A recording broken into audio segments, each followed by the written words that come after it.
Hi friends, welcome back to our channel. இன்னைக்கு mom's குக்கிங்கில் என்ன பார்க்க போகிறோம்னா, கிருஷ்ண ஜெயந்தியோட ஸ்பெஷல்னால இன்னைக்கு நம்ம வீடியோவில் புட்டு இருக்க போது.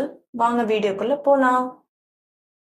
நீங்கள் கடையில் போய் கேட்டிங்க அப்படின்னா 2 விதமான கலரில் வந்து புட்டு மாவு விற்பாங்க. ஒன்று ஒயிட் கலர், ஒன்று வந்து ப்ரௌன் கலர். எது உங்களுக்கு வேணுமோ வாங்கிக்கோங்க. எங்களுக்கு பர்சனலாக ப்ரௌன் வந்து டேஸ்டியாக இருக்கிற மாதிரி இருக்குது. ஸோ 2 கிளாஸ் புட்டு மாவு எடுத்துக்கோங்க. தேங்காய் பத்தையே கட் பண்ணி கரெக்டாக வச்சுக்கோங்க. ஏன்னா தேங்காய் துருவியே நம்ம எடுத்தாதான் அந்த புட்டு மேலே நம்ம வந்து தூவ முடியும். அப்போ சூப்பராக இருக்கும் டேஸ்ட்டு. இப்போ நம்ம அந்த புட்டு மாவை ஒரு பவுலில் போட்டுட்டு அதுக்கப்புறமா தண்ணி ஊற்றி கொஞ்சம் கொஞ்சமாக மிக்ஸ் பண்ணணும். முழுசாக வந்து மிக்ஸ் பண்ணிடாதீங்க. கட்டியும் விழுற அளவுக்கு வந்து பண்ணிட வேண்டாம். உதிரியாக இருக்கணும். அப்போ தான் அந்த புட்டு வந்து கன்சிஸ்டன்சி கரெக்டாக இருக்கும். இப்போ நீங்கள் பார்த்தீங்கன்னா தெரியும், புட்டோட கன்சிஸ்டன்சி கரெக்டாக வந்துருச்சு. இப்போ நம்ம அந்த புட்டை வந்து அவிக்கணும். ஒரு குண்டா எடுத்துக்கோங்க. 2 கிளாஸ் தண்ணி ஊற்றிக்கோங்க.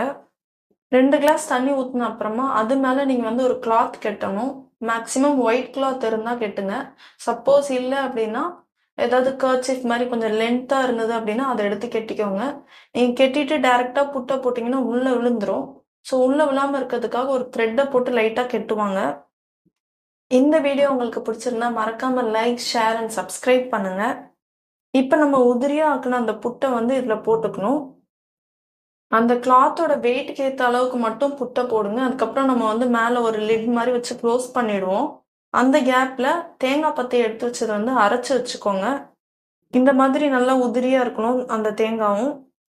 இப்போ கேஸ் ஸ்டவ் ஆன் பண்ணிவிட்டு நீங்கள் இந்த குண்டாவை வந்து அதில் வச்சுட்டு, ஸோ கீழே இருக்க அந்த வாட்டர் வந்து நல்லா ஹீட் ஆகிடுச்சுன்னா அந்த வேப்பரில் மேலே இருக்க புட்டு வந்து கரெக்டாக வந்துடும்.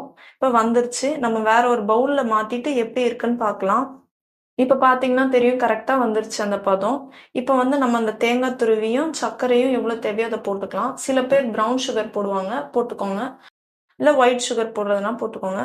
போட்டுட்டு இந்த தேங்காய் இதை மிக்ஸ் பண்ணிட்டீங்கன்னா அவ்வளோதான், ரெடி ஆயிடுச்சு புட்டு. ஸோ இன்னைக்கு இதுதான் ஸ்பெஷல்.